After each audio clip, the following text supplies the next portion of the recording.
The Skylab vehicle was built from an S-4B stage that came from the lunar program.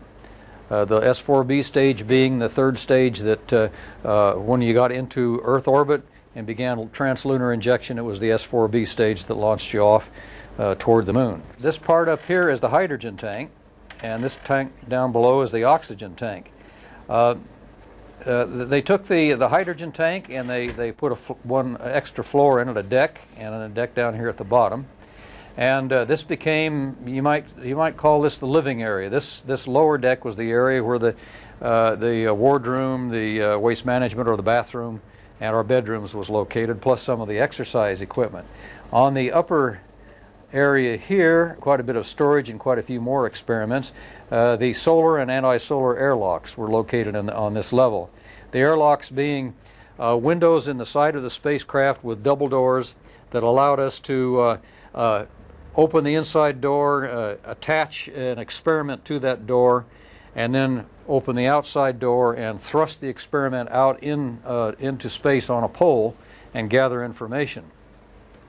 Well, if you go back one, Dave, you'll probably remember that when Skylab was launched in May of 1973, that as it was lifting off of the pad, we had a lot of vibration going on there, and a lot of the latches that were to hold the micrometeoroid shield in tight against the vehicle began to loosen a bit. As the vehicle climbed up on its trajectory, the pressure inside of the meteoroid shield was not, the vents weren't large enough for it to relieve properly, and so there was pressure on the inside, and eventually one side, which turned out to be the solar side of the Skylab vehicle, lost its micrometeoroid shield. It was torn away by the slipstream of the atmosphere as it went up. Also, as you can see, one wing is missing here, and that was lost as well due to the vibration, causing it to unlatch and deploy itself and then be torn away by the slipstream of the launch. So when this vehicle arrived in orbit, only about 12 minutes after launch, we began to get information on the ground that things were not all very well. This area here was, this awning here did not exist at that time. This area here was where the skin had been torn away. And so we had really just the bare skin of the vehicle there. The temperature inside the vehicle began to grow. It got up to be about 130 degrees Fahrenheit. And it became clear that it was going to be uninhabitable unless we could do something about it. And so a tribute to the ingenuity of people, in 10 days, they managed to design a system that would shade it.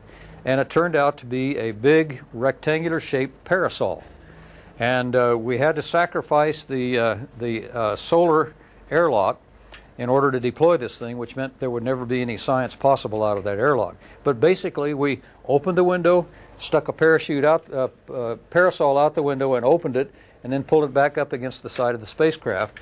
And the parasol is, you can see a corner of it there and a corner of it there. It sits right underneath there. And that brought the temperature from the very high temperatures down to about the mid to high 80 range for the first crew to finally get in and be able to live on it. So Pete Conrad and his crew, they did the fix-it work. They saved the vehicle for us and went ahead and did their 28-day mission. They came down 30 days later. Alan Bean and his crew went up, and they brought with them what we call a two-pole awning or sail, and so we have another awning laid over the top of the parasol in order to cover up some of these corners here and here that were causing heat leaks and still keeping the spacecraft a little hotter than we would like to have it. And this was deployed by Alan Bean's crew. So this is what it looked like when we arrived, and actually this picture was taken when we left, but this is exactly what it looked like when we arrived on Skylab 4 on November 16th of 1973. The main missions of Skylab were, number one, the study of the human body, but there were two other missions as well that were equally as important. The second mission was the study of the sun, solar physics. The spacecraft itself had a large windmill-shaped set of solar panels and a large module there, which is referred to as the ATM, the Apollo Telescope Mount. You can think of it as a naval gun turret. Inside that funny box was what was like a turret, or this is it right up here, much like the revolver, or the turret of a revolver. And each one of the holes in the revolver were a telescope used to study the sun. This information was all gathered here and then transmitted down into the multiple docking adapter to the control panel. Ed Gibson was the solar physicist on our mission. He was also our mission doctor. Dr. Gibson was in charge of taking blood samples and looking at them through the microscope and counting the white blood cells and the red blood cells and that sort of thing. He dispensed drugs as necessary for sore throats and fungus and things like that. Only problem is Dr. Gibson's degree is in mechanical engineering.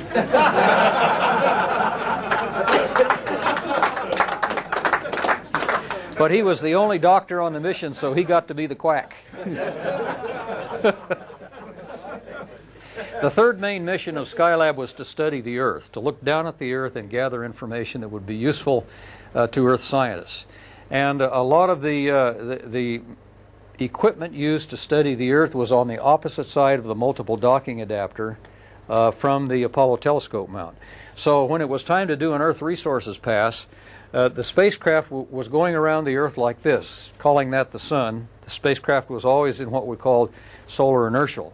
But when it became time to do a study of the Earth, we would begin modifying our attitude control system so the spacecraft would go around the Earth this way, what we call local vertical, local horizontal, and in order to keep its belly to the Earth so that we could gather the data.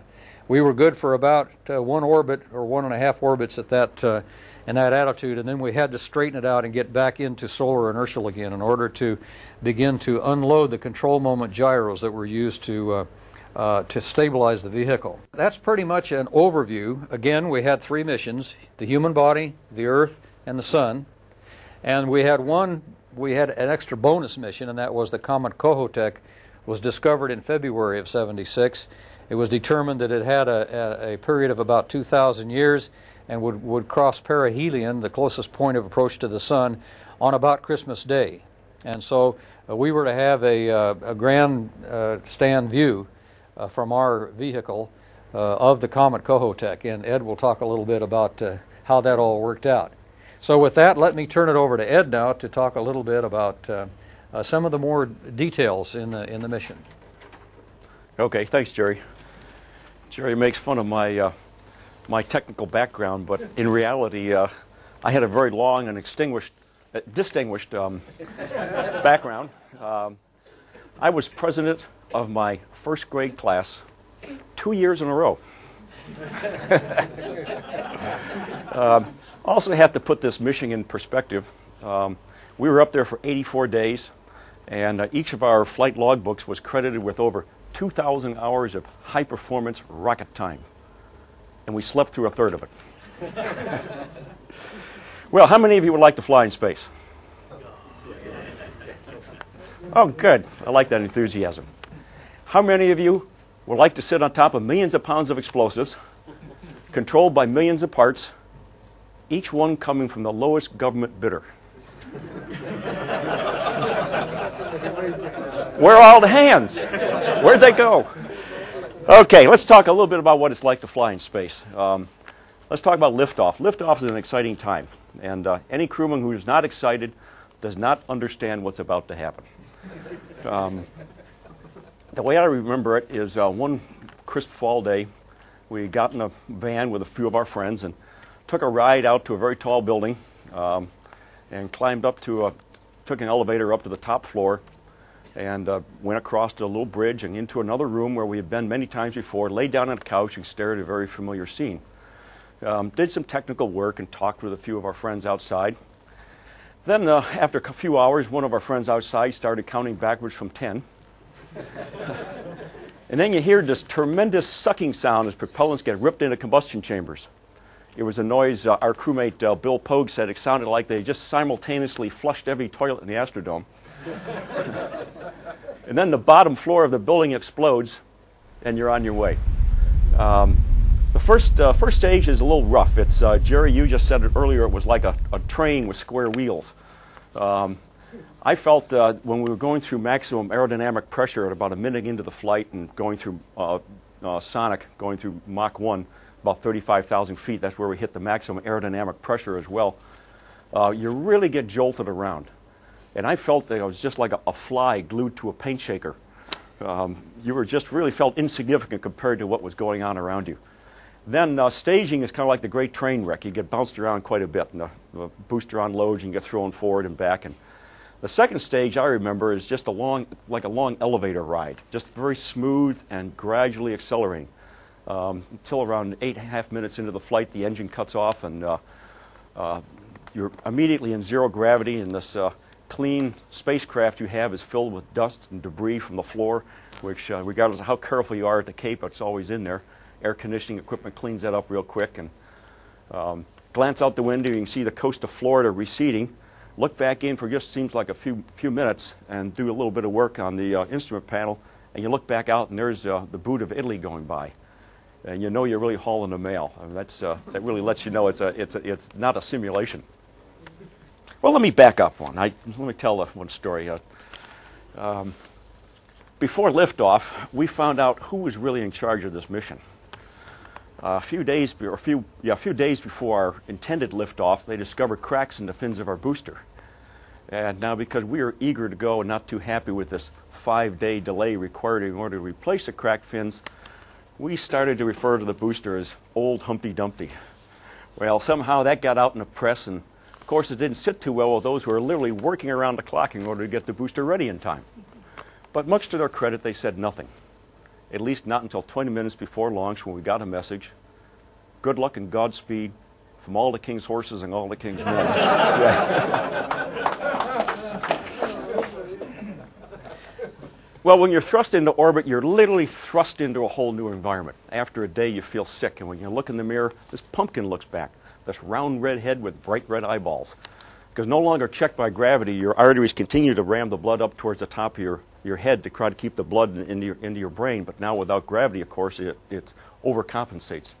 And it takes around 2 or 3 days before you lose enough water. You lose around 3 or 4 pounds of water, and then you feel good again. For Bill Pogue, it took him quite a bit longer, but I think he had something else going on besides fluid pressure.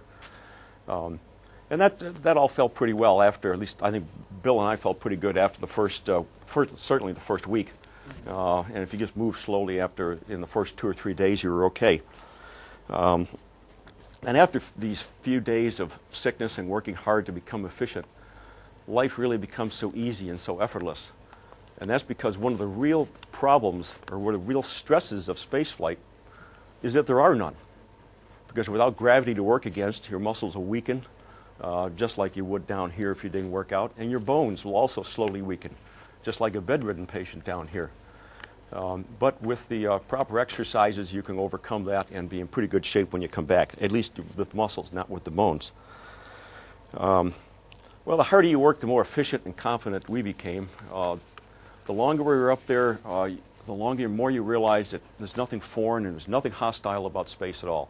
It becomes familiar and then just plain downright comfortable. We came to think of our space station as just a 3-bedroom home.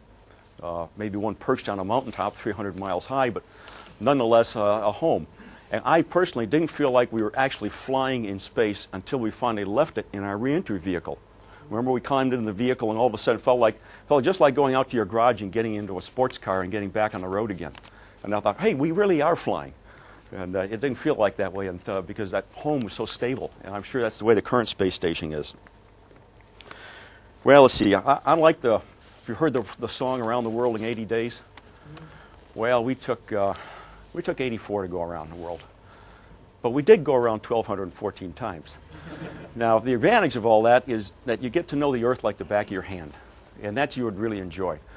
You get to look out. I mentioned this, I think, a little last night. When you first get up there, like you see Italy going by, you recognize it because of the outline of the boot. You see Australia, you can start to recognize the contour. But after a while, you get to know the colors and patterns and textures of where you are.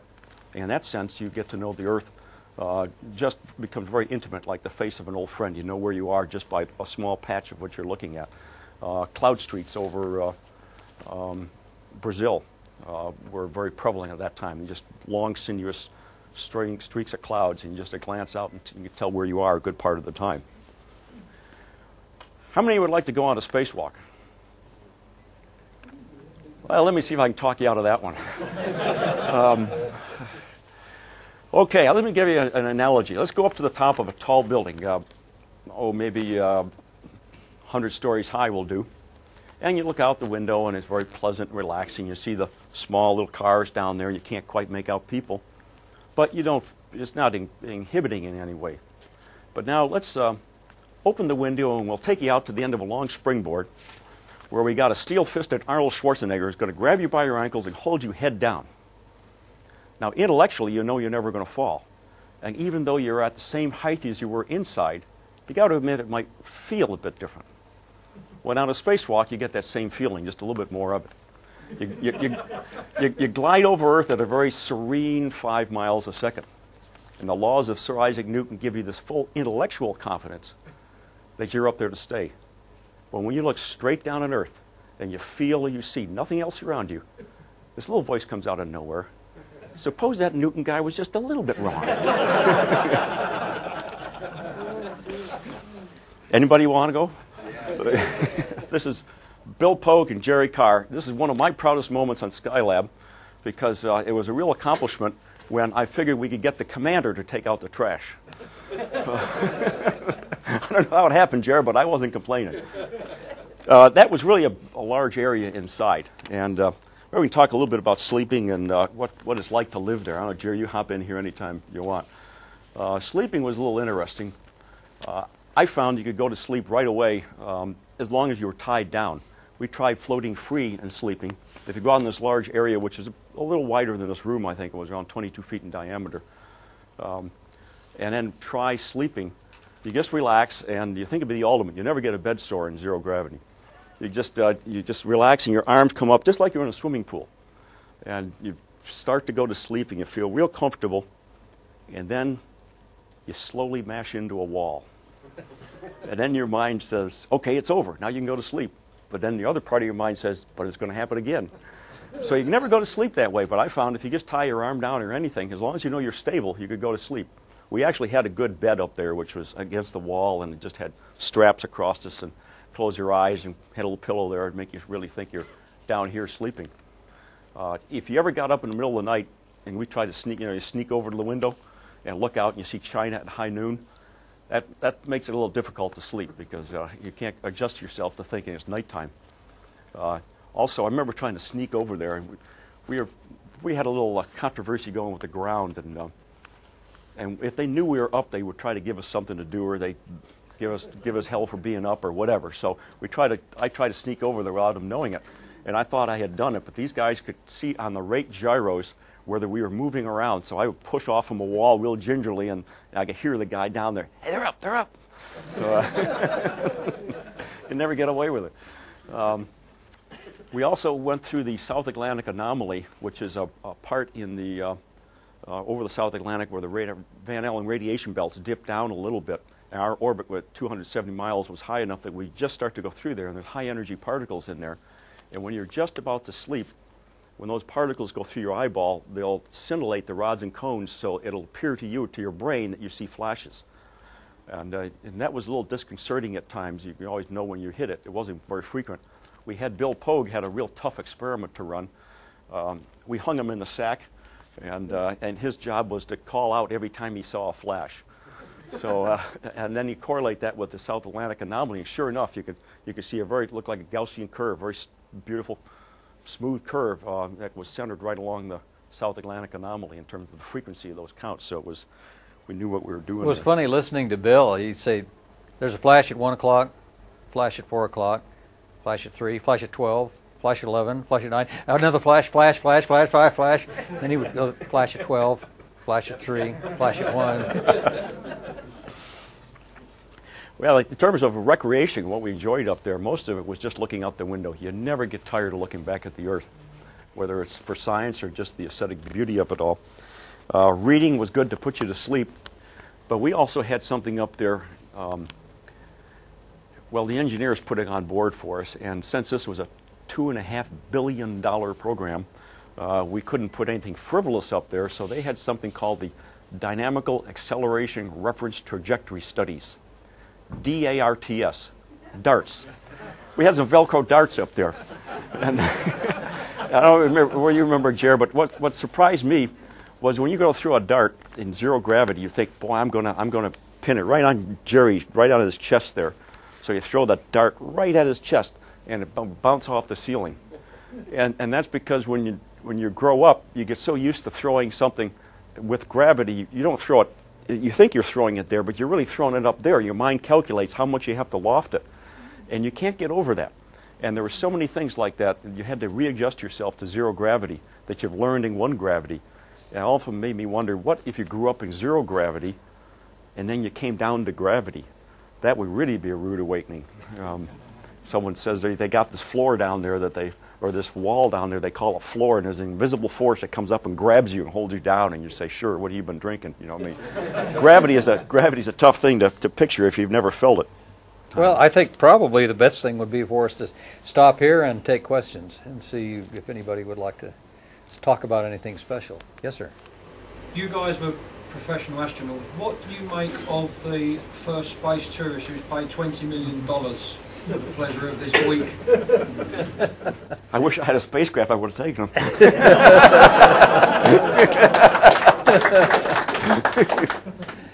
I personally didn't have a problem with that. I was hopeful that he would be accepted as a productive, useful member of the crew, would be allowed to work and help and be productive. Unfortunately, apparently that was not the case. But the man was a young man who was what we called a space cadet. He was in love with space all of his life. He worked hard. He was a very successful businessman, earned a lot of money, and decided what better way to spend my fortune than to do something that I desperately wanted to do all my life. Why not? So I have no problem with him doing that. I wish that he'd been given the opportunity to be a productive member of the crew. I think it looks forward to the time when we will have a tourist station, which we should have. You ask, where do you cut it off then with the space station that we currently have? I was glad to see him go as well and felt just like Jerry. But it does point out that we really need to get the cost of access to space way down and put the equivalent of a Marriott hotel up there that people can go enjoy space and make it not just a frivolous exercise, but you can certainly make it educational as well as interesting and productive for a lot of people who want to go. And we've gotten to the point where that should be happening. And I look forward to the time when people can make money doing that so that the free enterprise system will really get the cost of space access down. Dave mentioned earlier on about shaving in space, and by the looks of your faces there, you didn't bother for 84 days. Why was that? We had two ways to shave. One was with a regular safety razor with shaving cream, and the shaving cream was oily, and you couldn't wash it out of the razor. So if you wiped it out, you immediately lost the edge on the razor, and the next time you shaved, it was hell. So then we shifted over to a Braun mechanical wind-up razor. Tried that. Well, it would pull the roots out, the beard out by the roots. So Bill and I said, to heck with it. We're just going to let our beards go. Ed was the only one who really hung in there. Well, I had a very stiff washcloth, and that's all I needed. Did you get a bit fed up with the control monitoring you every second of your existence up there? Did that get on your nerves sometimes? Mm-hmm. You know, like Big Brother. How long you got? Well, we didn't feel like they were monitoring every move we made, but they set a schedule for us that we couldn't keep up with. And the reason was that if you made a mistake, you had to press on. You couldn't go back and fix it and do it right. You had to press on because the schedule was so tight. They even had it scheduled when we could go to the bathroom because they were managing the time so tightly. And that caused us a lot of trouble, a lot of anguish. as we, haste makes waste, and when you hurry, you make mistakes, and then you end up having to do the experiment over again at some other time. That had a definite effect on our morale, and halfway through the mission we got it to a place where we said we really have to find a different way to do business, because the way we're doing it right now is not being successful. Our morale is suffering because of that, and we need to find an answer. So I sent a message down on the medical channel to the people on the ground and told them we were having this trouble and that we thought we needed to talk about it. And I said we can either talk about it on the medical channel or on the open channel, whichever you want. Well, the press immediately got wind of that and said, you can't keep it secret. So we, in front of the whole world, we had what I used to call the world's first sensitivity session in space. We came in over Seattle and went out over northern part of Florida, Merritt Island.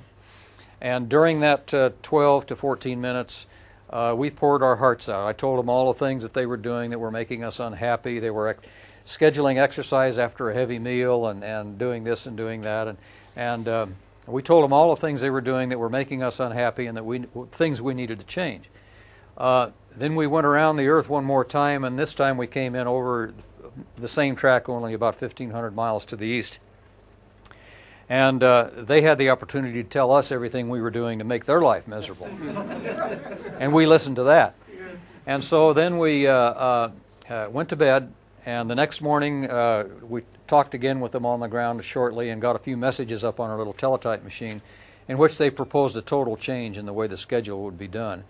From then on, they scheduled things only because they were trajectory implicit. That is, something that had to be done at a precise point in the trajectory, you just couldn't change that. But everything else that didn't need to be done at a precise time, such as housekeeping and cleanup and that sort of thing, was put on a shopping list. And each of us got our shopping list every morning. Well, that allowed us a lot more freedom of judgment, a lot more freedom of action, and it turned out that it made us far more productive. We made up all of the experiments that had not been completed, and we actually got a few extra ones done that were not even scheduled, things that we just made up. So it was a very classic example of the importance of remembering that people living up in space are just like the people down on the Earth. You can only work so fast for so long. The people on the Ford or the Vauxhall production lines can tell you just how fast that line can move. And if you move it any faster, things just go to hell. And if they go too slow, you don't get enough done. And it's the same thing in space. People can only work so fast for so long, and then they begin to break down or have problems, and things go badly. So we learned a lot about industrial engineering that we should have probably known before we ever left the Earth. The carrot versus the stick. Yes. Yeah. Terry, that sounds a lot like stress management and health and safety there. But I was going to say, the 84 days, you were talking about air dispensing medicine. Did you all get things like headaches, stomach aches, and the normal sort of ailments we get on Earth? Actually, we didn't really suffer too much. Bill Pogue felt a lot of pressure in his head, for like he had a bad cold for he said he didn't really feel good to almost 2 months into the flight. But other than that, I don't think we had any real anything we have to worry about. I was always worried that Jerry Carr, who never had his appendix out and who was the commander who knew how to fly the spacecraft home, and we had never we've been a corpsman and a poor man's corpsman in a hospital, and we'd learned to extract teeth and sew things up, but I never learned how to take appendix out, especially in zero gravity. So I was just praying that Jerry was going to keep that appendix. What did you've explained the launch, what that felt like, but what did the landing feel like when it actually hit the water? Is that a large impact? Did the capsule turn? Yes, it is. It's a bang when you get there. You're falling in the chutes at 15 feet per second with the 3 great big parachutes, and you're swinging this way. And of course, the amount of swing that you do depends a lot on the winds. We were very fortunate the day we landed. There was very little wind. It was a calm sea, but we had swung just enough so that when we hit, our spacecraft flipped over nose down. And so we looked out the window and there was nothing but green water out there. And we were hanging from our straps. So we executed the procedure for flipping it over again, which was to activate two airbag compressors that filled airbags that looked like a brassiere on the top of the spacecraft. And when they filled up, it changed the center of buoyancy, and the spacecraft rolled over on its back. And but the landing itself was what, 2.5 Gs, something like that? Something like that. It was good, a firm slap, but you felt firm, but you were laying on the couch, so you got supported. Your body was very uniformly supported, so there was no pain associated with it or any disability. And seeing the flames coming around the window on re-entry was quite an impressive sight. We're going to have to quit in about 3 minutes here, so. Could you describe what it was like when the launch escape system departed, extracted itself away from the... A little Joe pulled away. Yeah. Well, that was kind of a surprise, because we knew exactly when it was going to happen, and you know the shroud around the escape tower covers the windows. And so when the escape tower goes, it goes with a bang, and all of a sudden it's like somebody turns on a spotlight into your face. And it took a little while to get used to that all of that sudden light. But after that is when we began to see some of the things around the Earth and began to recognize a thing or two. Joe, just quickly there, just to expand on what you were saying about re-entry there, was that a rough ride as well? You said about the flames coming past the capsule. No, I don't remember it being too rough. It was very moderately rough, but there was this squashing feeling. And of course, having been weightless butterflies for 84 days, we had less tolerance to that sort of thing. We were all wearing girdle G-suits, and the girdles were pumped up full so that there was airbag pressure on through our lower abdomen, our thighs, and our calves. And that helped keep the blood pooled, at least in the upper part of our body. It wasn't so much the roughness as it was the tunneling down of the vision. I felt like my vision tunneled down to about that. And I had to move my head in order to see all of my instruments. It didn't last long. It was a strange feeling when you first felt gravity after not feeling anything for 3 months or so. It felt to me like I was tumbling, but I couldn't discern a direction of tumbling. It's like you go out and you get very dizzy and you get the fluid in a semicircular canal spinning around, and you stop and the world's going around on you. I felt that way, but I didn't see any particular direction. It was the G-sensing apparatus in the inner ear was trying to figure out what the heck was going on here, or the brain was trying to figure out what to do with the signals. Just a quick one. Would either of you like to fly again? I would, but she won't let me. Thank you very much.